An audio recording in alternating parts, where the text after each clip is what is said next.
Usually in my second sermon, I talk about current issues, current challenges that are Muslims facing. And obviously one of the main challenges that Muslims are facing today in this country, in the United States, is the rising Islamophobia, the rising hatred against Islam and Muslims. The media is showing us day by day and maybe minute by minute the amount of hatred and bigotry being displayed by many individuals in this country, but particularly some politicians.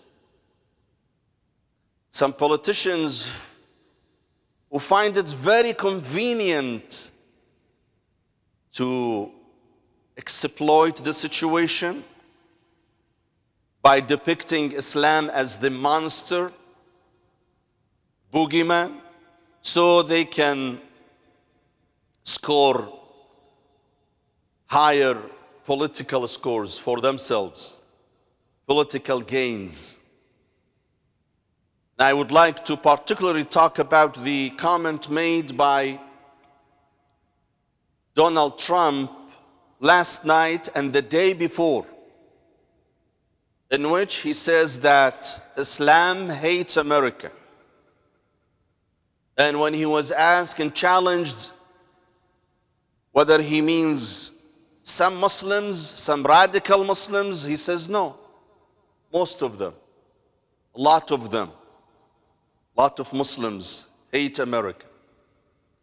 Is there any truth to this statement that Islam hates America?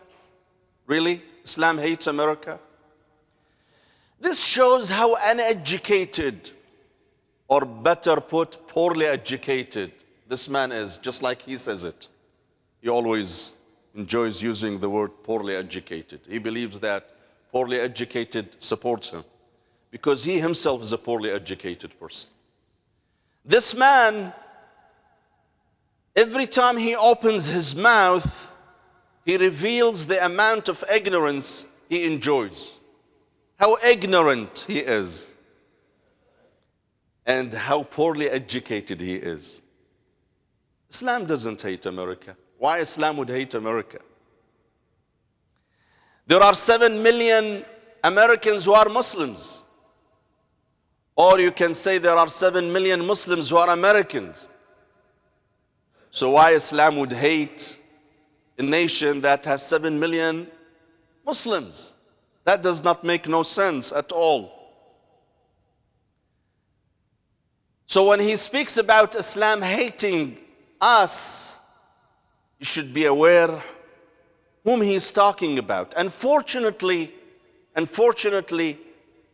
the man knows what he's doing. Some people think he is stupid. Well, I don't think he's that stupid. He's evil. He's evil. And he knows what he's doing. He's exploiting the ignorance of millions of Americans who don't know much about Islam, whose only source of information on Islam is Fox News and Sean Hannity and O'Reilly. That's the only source of information they have on Islam.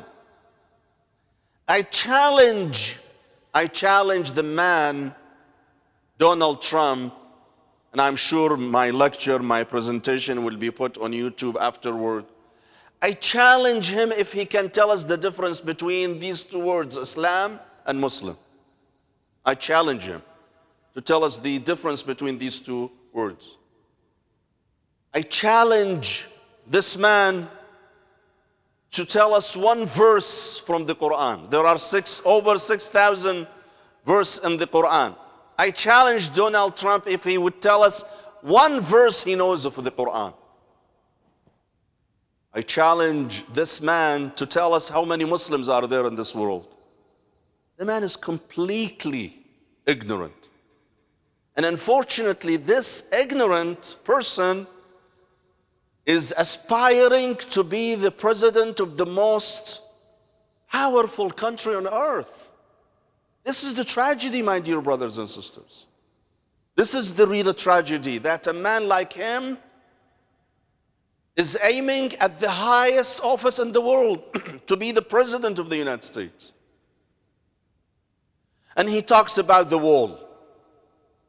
Every time he speaks to his people, to his base, he speaks about the wall. So in one speech, the wall is 18 feet high. In the other one, it goes to 24 feet. Every speech, he adds a few feet to that wall. And he's so arrogant and so demeaning that even when he talks about the wall separating between America and Mexico, he wants the Mexicans to pay for it. He wants the wall, but yet he wants another nation to pay for it.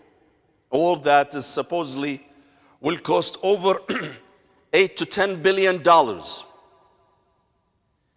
And yet you will be surprised, my dear brothers and sisters, also to see some people who are not that ignorant. People who are well educated, like Ben Carson. The man is a surgeon, neurosurgeon, supporting and endorsing Donald Trump. Chris Christie, the governor of New Jersey, supporting Donald Trump. Why do you think these people are supporting Donald Trump? They don't know that this man is so ignorant. They do not know that this man is bigot. They know. But to them, it is a matter of convenience. They support him so he can give them a position in his government. The vice president, the secretary of education, or something. They are willing to trade principles for personal gains. And this is something so alarming, my dear brothers and sisters. I would like to talk to the American people, particularly to the white people, to the Republican base, those who support a man like Donald Trump. I would like to tell them that by supporting and electing a man like Donald Trump, you're not doing any good service to the United States. You will be making the United States a mockery in this world. You're making circus out of the United States before other nations. You will make other nations laugh at us, ridicule us. A country, a rich country, with its rich democracy and human rights and freedoms, cannot kneel down to pick someone like Donald Trump to be the president, to be the next president in year 2016, as we are entering the 21st century.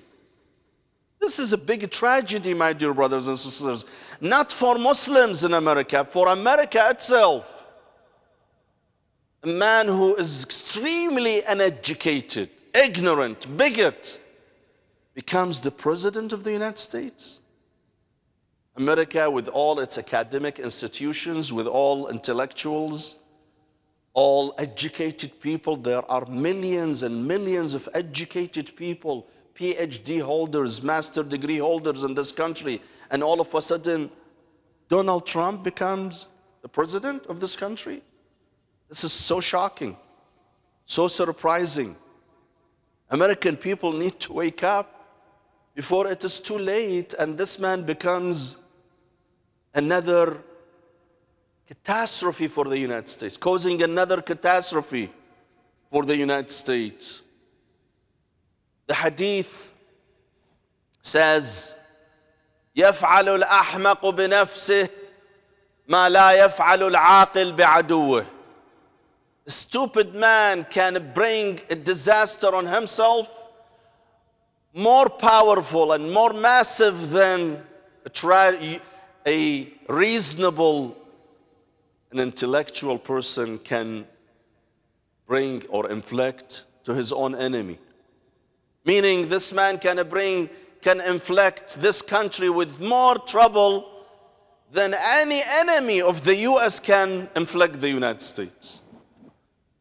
Through his lack of wisdom, through his bigotry, and through his narrow-mindedness.